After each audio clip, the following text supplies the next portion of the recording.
اللہ جن کو تو نے پسند فرمایا ان کی محبت ہمارے دلوں میں تو نے ڈالی ہے، اور جن کے دلوں میں اولیاء کی محبت نہیں وہ شرک و بدعت کے فتوے نہ لگائے بلکہ اپنے ایمان کی فکر کرے کہ ان کے دل میں ان لوگوں کی محبت نہیں جن کو اللہ نے چنا، جن سے اللہ محبت فرماتا ہے، ان کی محبت ان کے دلوں میں نہیں۔ So they are to worry about their ایمان۔ ہمیں تو اللہ کا شکر ادا کرنا چاہیے اور اللہ سے دعا کرنی چاہیے کہ یا اللہ اس محبت کو ہمیشہ قائم رکھنا اور ہماری نسلوں میں بھی اس محبت کو منتقل کر دینا کہ قیامت تک آنے والی نسلیں غوث و خواجہ کے غلام بن کر رہے، اولیاء کرام کے خادم بن کر رہے۔ تو الحمدللہ احادیث طیبہ کی روشنی میں، قرآن کریم کی روشنی میں اولیاء کرام ہمارے لیے رحمت ہے۔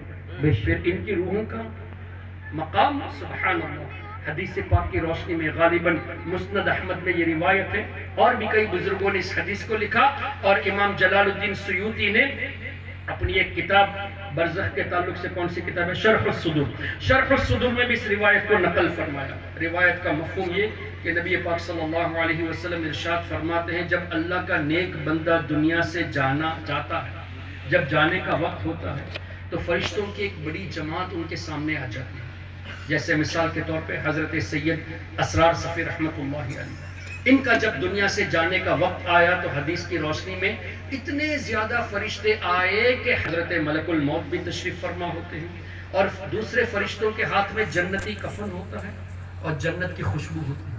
تو کیا کرتے ہیں ملک الموت قریب آ کر کہتے ہیں اے پاک روح، اور روح مبارکہ اتنی آسانی سے نکالتے ہیں جیسے پانی کے جگ سے قطرہ نکالا جاتا ہے۔ اولیاء کرام کی روحیں مشکل سے نہیں بلکہ آسانی سے قبض کی جاتی ہے، جیسے پانی کا قطرہ پانی کے جگ سے نکالا جاتا ہے۔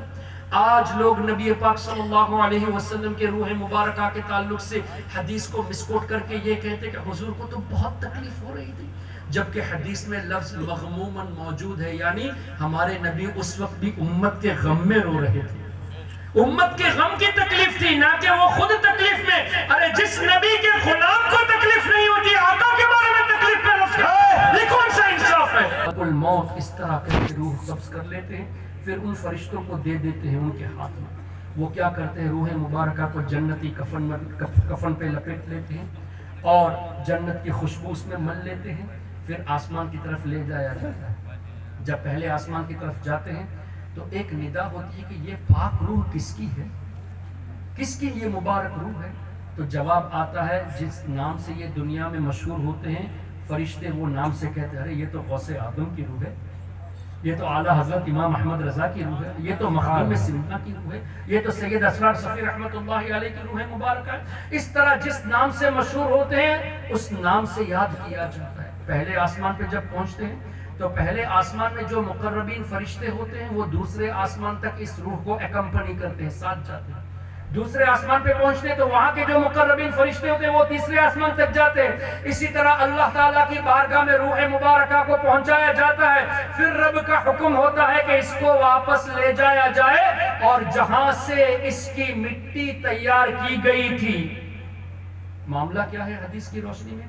جس جگہ کی مٹی، جہاں جس کو دفن ہونا ہوتا ہے، اس جگہ کی مٹی ماں کے رحم میں مکس کر دیا جاتا ہے۔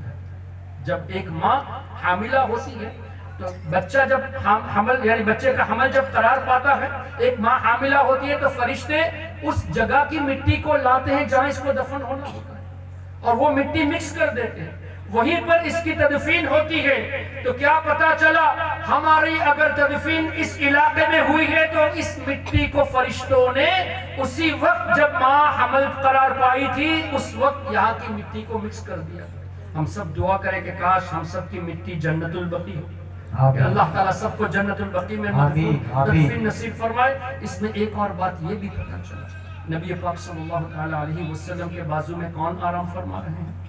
سیدنا ابو بکر صدیق رضی اللہ عنہ، ان کے بازو میں سیدنا فاروق اعظم رضی اللہ عنہ۔ تو اس سے یہ پتا چلا کہ حضرت صدیق اکبر کے جسم اقدس کو تیار کرنے کے لیے جس جگہ کی مٹی کو چنا گیا وہ حضور کے مٹی مبارک کے بازو۔ سبحان اللہ سبحان اللہ سبحان اللہ۔ اور حضور علیہ السلام کی مبارک آرام گاہ جس مٹی سے ہمارے نبی صلی اللہ علیہ وسلم کا جسم اقدس لگا ہوا ہے، علماء فرماتے ہیں کہ وہ مٹی عرش اعظم سے بھی تو اس جگہ کی مٹی کی برابر والی مٹی سے سیدنا صدیق اکبر رضی اللہ تعالیٰ عنہ کو اللہ نے بنایا ہے، اور اس کے برابر والی مٹی سے فاروق اعظم کی، اور ان بزرگوں کی شان ہی کیا ہے؟ پھر کوئی اگر ان سے موازنہ کرے تو یہ جہالت نہیں تو اور کیا؟ اللہ اکبر، یا رسول اللہ، زندہ باد زندہ باد زندہ باد۔ تو اللہ تعالیٰ کے حکم سے فرشتے اس روح مبارک کو اس کی قبر میں ان کے جسم سے دوبارہ جوڑ دیتے، یعنی جسم سے کنیکٹ ہو جاتے ہیں۔ پھر دو فرشتے آتے ہیں۔ اب اس سے ایک بات یہ بھی پتہ چلی کہ دنیا سے پردہ کرنے کے بعد زندگی ہے، تبھی تو روح مبارکہ واپس دی گئی۔ روح مبارکہ دی گئی کا مطلب کیا ہے کہ پردہ کرنے کے بعد زندگی ہے، اور زندگی ہے تبھی دو فرشتے آ کے سوال کرتے ہیں من ربک، بتا کہ تیرا رب کون ہے؟ وہ نیک ہوتا ہے تو کہے گا کہ ربی اللہ، میرا رب اللہ ہے۔ ما دینک، میرا دین اسلام ہے۔ اور تیسرا سوال بڑا پیارا، اور بخاری شریف میں اسی سوال کا ذکر ہے، ما کنت تقول فی حق ھذا الرجل او کما قال۔ اس سے پوچھا جائے گا کہ ان کے بارے میں کیا کہتا ہے؟ About this person, what do you used to say? ذالک الرجل کا لفظ نہیں ہے حدیث میں، ھذا الرجل ہے۔ اشارہ یہ ملتا ہے کہ ہمارے آقا صلی اللہ علیہ وسلم بنفس نفیس وہاں موجود ہوں گے۔ بے شک، تبھی تو سیدی اعلیٰ حضرت نے فرمایا قبر میں لہرائیں گے تا حشر قبر میں لہرائیں گے کب تک؟ ایک دن نہیں، تا حشر۔ ارے حضور ایک مرتبہ تشریف فرما ہوں گے اور حضور کی برکت سے قیامت تک قبر منور رہے گی۔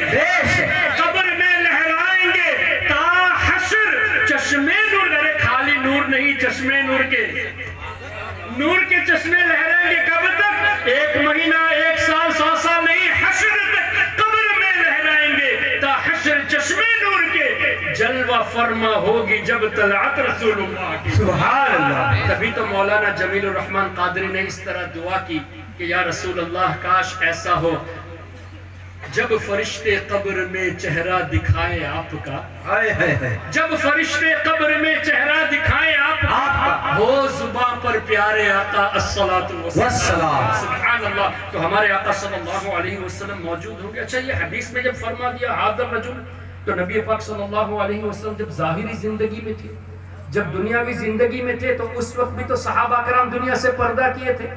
تب حدیث کی روشنی میں ان سے بھی سوال ہوا ہوگا، تو اب کیا پتا چلا ہمارے آقا فزیکلی ہی is on the surface of the earth, زمین کے اوپر فزیکلی ہے، لیکن جن صحابہ کی تدفین ہوئی ان کی قبروں میں بھی حضور پہنچنے کی قدرت رکھتے تھے، ان کی قبروں میں پہنچنے کی بھی قدرت رکھتے تھے۔ اچھا، اس پر یہ اعتراض مت کرنا جیسا کہ آج کل نجدی کرتا ہے کہ حضور نہیں تشریف لاتے، ان کی تصویر دکھائی جاتی ہے، یا یہ کہتے ہیں کہ نہیں دراصل آپ کے اس علاقے سے، یہاں کے قبرستان سے مردے کو دکھایا جاتا ہے، وہ دیکھو ان کے بارے میں تو کیا کہتا تھا، جبکہ ذالکہ کا لفظ ہے بھی نہیں، ھذا۔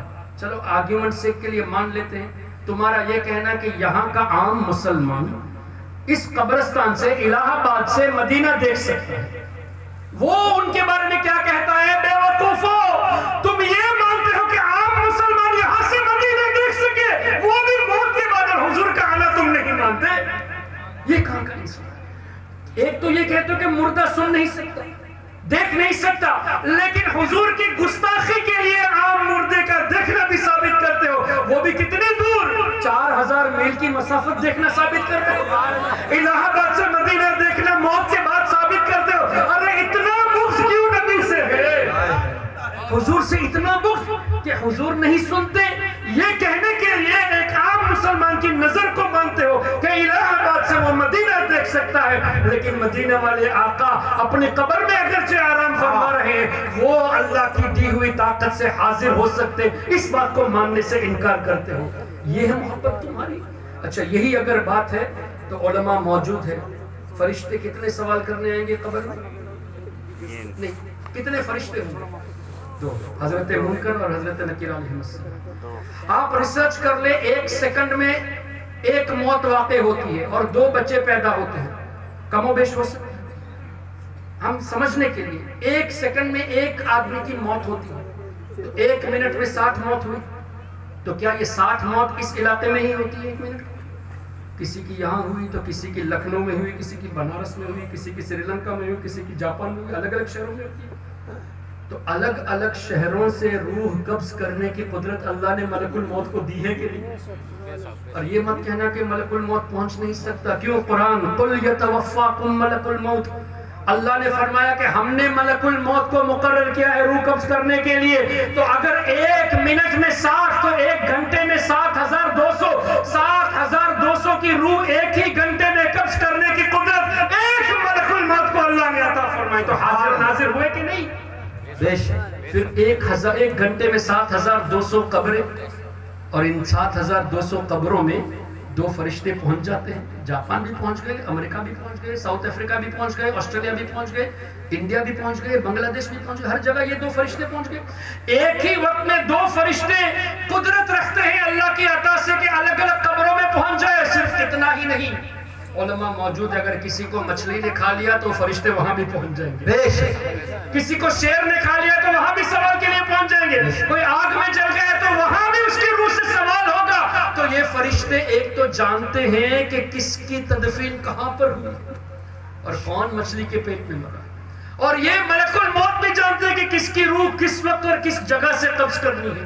تو ملک الموت کے حاضر ناظر ہونے پر کوئی اعتراض نہیں، جبکہ فرشتے انبیاء کے خادم ہوتے اور حضور کی بات کرتے ہیں، مخدوم کی بات کرتے ہیں، تب تمہیں شرک نظر آتا ہے۔ اور یہ 2 فرشتے ہر جگہ پہنچتے ہیں، اس پر اعتراض نہیں، لیکن آقا کریم صلی اللہ علیہ وسلم پہنچنے کی قدرت رکھتے ہیں، اس پر تمہیں شرک کا فتویٰ یاد آ گیا؟ یہ کہاں کا انصاف ہے؟ تو they should be educated on this، اس لیے کہ کچھ لوگ جان بوجھ کر یہ کرتے ہیں، ہم ان سے دور ہیں، اور کچھ لوگ انجانے میں ان کی باتیں سن کر کرتے ہیں۔ تو ایسے لوگوں کو قریب کرنے کی بھی ضرورت ہے۔ یہ نہیں کہ ایک آدمی انجانے میں چلا گیا تو ہم اس کو وہاں بھی کہہ کے بھگا دیں، نہیں، علماء موجود ہیں، اس کو قریب کرنے کی کوشش کریں، اس کو سمجھانے کی کوشش کریں۔ کیوں؟ حدیث کی روشنی میں اگر ایک شخص آپ کے ذریعے راہ راست پر آ گیا تو آپ کے لیے دنیا اور دنیا کی تمام چیزوں سے وہ عمل بہتر ہوگا۔ ایک آدمی کا راہ راست پر آنا دنیا اور دنیا کی تمام چیزوں سے بہتر ہوگا۔ تو اتنا بڑا عمل جب یہ ہے تو ہمیں کوشش کرنی چاہیے کہ جو انجانے میں ان کی طرف چلے گئے ہیں یا جا رہے ہیں یا مائل ہو رہے ہیں، ان کو قریب کر کے سمجھانے کی کوشش کریں۔ وہ کب کر سکیں گے؟ when we learn the عقیدہ of اہل السنت والجماعہ۔ اگر ہم پڑھیں گے ہی نہیں، ہم سیکھیں گے نہیں تو how are we to do؟ تو اب ہمیں سیکھنے کے لیے کیا کرنا چاہیے؟ بہت آسان، آپ کو کہیں دور جانے کی ضرورت نہیں، اتنے سارے ماشاءاللہ علماء سٹیج کی رونق بنے بیٹھے ہوئے ہیں۔ آپ ان سے عرض کریں گے کہ حضور ہم کو کم سے کم ہفتے میں 1 گھنٹہ عطا کر دیجئے، کوئی منع نہیں کرے گا۔ بہار شریعت کا پہلا باب عقائد پر ہے، ان سے کہیے 12-13 چیپٹر ہے، اللہ پر کیسے ایمان رکھا جائے، فرشتوں پر کیسے ایمان رکھا جائے، نبیوں پر کیسے ایمان رکھا جائے، تقدیر پر کیسے ایمان رکھا جائے، کتابوں پر کیسے ایمان رکھا جائے، جنت پر کیسے ایمان رکھا جائے، یہ سب ابواب ہیں۔ ہفتے میں 1 گھنٹہ لے کر 1 باب پڑھیں گے تو 12 ابواب 3 مہینے میں پورے ہو جائیں گے۔ کیا پتا چلا 3 مہینے میں آپ اپنے عقیدے کو مضبوط کر سکتے ہیں۔ لیکن اس سے ہی ختم نہیں کرنا، بلکہ ان علماء کو اور پریشان کرنا ہے۔ پریشان کیوں کرنا ہے کہ حضرت آپ نے اتنا تو بتا دیا، اب ان نجدیوں کے اعتراض بھی تو سکھا دے، ان دیوبندیوں کے اعتراض بھی تو سکھا دے، قادیانیوں کے اعتراض بھی سکھا دے کہ کیسے قرآن کو پیش کر کے ہمیں گمراہ کرتے ہیں، کیسے حدیث کو پیش کر کے ہمیں گمراہ کرتے ہیں۔ وہ اعتراض بھی سیکھے اور اسی آیت سے اس کا جواب بھی سیکھے کہ یہ اعتراض یہ کرتے ہیں اور یہ ایکچولی مسکوٹیشن ہے، اس کا جواب یہ ہے۔ حدیث یہ پیش کرتے ہیں، معنی یہ بتاتے ہیں، جبکہ معنی یہ نہیں یہ ہے۔ اس طرح اگر آپ جوابات سیکھ جائیں گے تو انشاءاللہ کوئی آپ کے ایمان کو لوٹ نہیں سکتا۔ اور جب اس طرح ایمان مضبوط ہو جائے گا تو استاد زمن مولانا حسن رضا خان رحمۃ اللہ علیہ نے کیا خوب ارشاد فرمایا، فرماتے ہیں یا رسول اللہ مجھ سے کیا لے سکے عدو ایمان، دشمن اور مجھ سے ایمان لوٹ سکے؟ ایمان کو ایسا مضبوط بنانا چاہیے۔ مجھ سے کیا لے سکے عدو ایمان، اور وہ بھی دیا ہوا تیرا یا رسول اللہ، دیا ہوا ایمان آپ کا ہے، اللہ نے آپ کے ذریعے ہمیں ایمان دیا، دشمن اور مجھ سے ایمان لوٹ سکے۔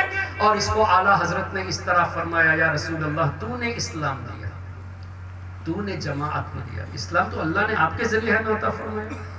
آپ کا کلمہ نہ پڑھیں گے، 1,00,000 بار لا الہ الا اللہ کہے کوئی مسلمان ہوگا؟ تو حضور علیہ السلام کا نامی ان پر ایمان لانا ضروری۔ تو نے اسلام دیا اور غلامی میں بھی آپ ہی نے حضور قبول فرما لیا، تو نے جماعت میں لیا. اور حضور علیہ السلام تو کریم ہے نا، کریم ہے، جنرس ہے، اور گفٹ دے کر واپس لیا نہیں چاہتا. تو یہ ایمان حضور کا دیا ہوا تحفہ ہے. اعلیٰ حضرت کیا پیاری نصیحت فرماتے ہیں کہ ایمان کے معاملے میں اتنے پختے ہو جاؤ کہ تو نے اسلام دیا، تو نے جماعت میں لیا. یا رسول اللہ تو کریم، پھرتا ہے اب کوئی عطیہ تیرا؟ عطیہ یہ پھرتا ہے نہیں، واپس نہیں لیا جاتا. یعنی ایمان ایسا مضبوط ہو کہ حضور نے ہمیں یہ ایمان عطا کیا، اللہ نے ہمیں حضور کے صدقے میں یہ عشق رسول عطا فرمایا، تو اس پر مضبوطی سے قائم رہنا ضروری ہے. محترم حضرات، آپ بڑے خوش نصیب ہیں کہ آپ کے یہاں اولیاء کرام آرام فرما رہے ہیں، اور آپ سے قرب و جوار میں الہ آباد شہر میں حضرت سیدنا منور علی شاہ رحمۃ اللہ علیہ اور دیگر بزرگان دین آرام فرما رہے ہیں. اور آگے لکھنؤ کی طرف جاتے ہیں تو وہاں بھی کتنے بزرگان دین آرام فرما رہے ہیں. اس طرف چلے جائیے تو حضرت مخدوم سمنہ آرام فرما رہے ہیں، اور آگے چلے جائیے تو سیدی اعلیٰ حضرت آرام فرما رہے ہیں. دلی چلے جائیے تو خواجہ بختیار کاکی، محبوب الہی نصیر الدین چراغ دہلوی اور دیگر بزرگان دین، حضرت شیخ محقق شاہ عبدالحق محدث دہلوی جیسے بزرگان دین آرام فرما رہے ہیں. یہ ہم اتنے خوش نصیب ہیں کہ اللہ نے اولیاء کی سرزمین پر ہمیں پیدا کیا، اولیاء کی سرزمین پر ہم رہتے ہیں. تو اب اس کے لیے اللہ تعالیٰ سے مزید دعائیں کرنی چاہیے کہ یا اللہ اس پر مضبوطی سے قائم رکھ. اور آخر میں ایک نصیحت یہ بھی کر دوں جو آج کل لیکن یہ چیز نظر نہیں آتی، والدین کے لیے دعا. بہت کم لوگ ہوں گے جو والدین کے لیے دعائیں کرتے ہیں. محترم حضرات، والدین اگر حیات ہیں تو ان کے لیے دعا کرنا ضروری، اور وہ پردہ بھی کر چکے ہوں ان کے درجات کی بلندی کے لیے دعا کرنا بھی ضروری ہے. اس لیے کہ حدیث کی روشنی میں جو والدین کے لیے دعا کرنا چھوڑ دیتا ہے اللہ اس کی روزی منقطع فرما دیتا ہے، اس کی روزی کٹ ہو جاتی ہے جو والدین کے لیے دعا کرنا چھوڑ دے. تو اب یہ مت سوچنا کہ دنیا سے پردہ کرنے کے بعد کیا دعائیں کرے. سنیے حدیث پاک، مشکات شریف میں یہ حدیث موجود ہے. حضور علیہ السلام ارشاد فرماتے ہیں، حدیث کا مفہوم، اللہ نے ایک بندے کو بخش دیا، ایک بندہ جس کو اللہ نے بخش دیا، لیکن وہ بندہ پوچھ رہا ہے اے اللہ تو نے مجھے بخش تو دیا لیکن میرے درجات دن بدن بلند ہو رہے ہیں، اس میں کیا حکمت ہے؟ بخشش ہو گئی لیکن اس کے درجات میں اضافہ ہوتا جا رہا ہے. تو وہ بندے نے اللہ سے پوچھا کہ یا اللہ میرے درجات بلند ہو رہے ہیں، اس کی کیا حکمت ہے؟ تو اللہ نے جواب دیا، اے بندے تیری اولاد تیرے لیے استغفار کر رہی ہے، اس کے سبب سے تمہارے درجات کو بلند کر رہا ہے. تو اولاد کا والدین کے لیے دعائیں کرنا، استغفار کرنا، درجات کی بلندی کے لیے دعا کرنا. اب اس سے کیا پتا چلا؟ استغفار کا مطلب صرف یہ نہیں کہ گنہگار ہو تو ہی استغفار کیا جائے. استغفار کرنے سے گناہ نہ بھی ہو تو درجات بلند ہوتی. کیوں؟ اس بندے کی بخشش ہو گئی پھر بھی درجات میں بلندی ہوتی ہے. تو استغفار کی برکت سے درجات کی بلندی ہوتی ہے. آپ چاہتے ہیں آپ کے والدین کے درجات بلند ہو؟ آپ چاہتے ہیں آپ کے دادا دادی نانا نانی کے درجات بلند ہو؟ تو روزانہ نماز میں جب اپنے لیے دعا کرتے ہیں تو ان کے لیے بھی دعا کرتے رہے. اب اس سے کوئی نجدی یہ نہ کہے کہ اولیاء کرام کے لیے بھی تو ہم ایصال ثواب کرتے، کیا وہ اس کی حاجت مند ہے؟ ہرگز نہیں. اولیاء کرام کے لیے ہم ایصال ثواب اس لیے کرتے ہیں کہ اللہ کے وہ محبوب ہیں، ان کو ہمارے اس چھوٹے تحفے کی حاجت نہیں. کیوں؟ اللہ نے ان کو بہت زیادہ عطا فرما دیا. یہ چھوٹا تحفہ ہماری طرف سے پہنچتا ضرور ہے لیکن اللہ نے بہت زیادہ عطا فرما دیا. لیکن اللہ اس پر خوش ہوگا کہ میرے بندے کو میں نے اتنا نواز دیا پھر بھی یہ غلام بن کر تحفہ دے رہا ہے. اللہ تعالیٰ اس کی رضا ظاہر فرمائے گا اور اس بندے کو اس بزرگ کے صدقے میں اللہ تعالیٰ مزید نوازے گا. تو بزرگوں کے لیے ایصال ثواب کرنا یہ ہمارے لیے برکت اور رحمت کا ذریعہ ہے. اللہ تعالیٰ ان بزرگوں کا سایہ ہمارے اوپر تادیر قائم فرمائے اور ان کے صدقے میں اللہ تعالیٰ ہم سب کے ایمان و عقیدے کی حفاظت فرمائے. اللہ تعالیٰ ہم سب کو ایمان والی زندگی، ایمان والی موت اور موت کے وقت سرکار غوث اعظم کا دیدار نصیب فرمائے. سبحانک اللہم و بحمدک اشہد ان لا الہ الا انت استغفرک و اتوب الیک. السلام علیکم ورحمۃ اللہ وبرکاتہ. سبحان اللہ. آئے حضرات اب آپ کے سامنے شاعر ہندوستان جناب رضی احمد قادری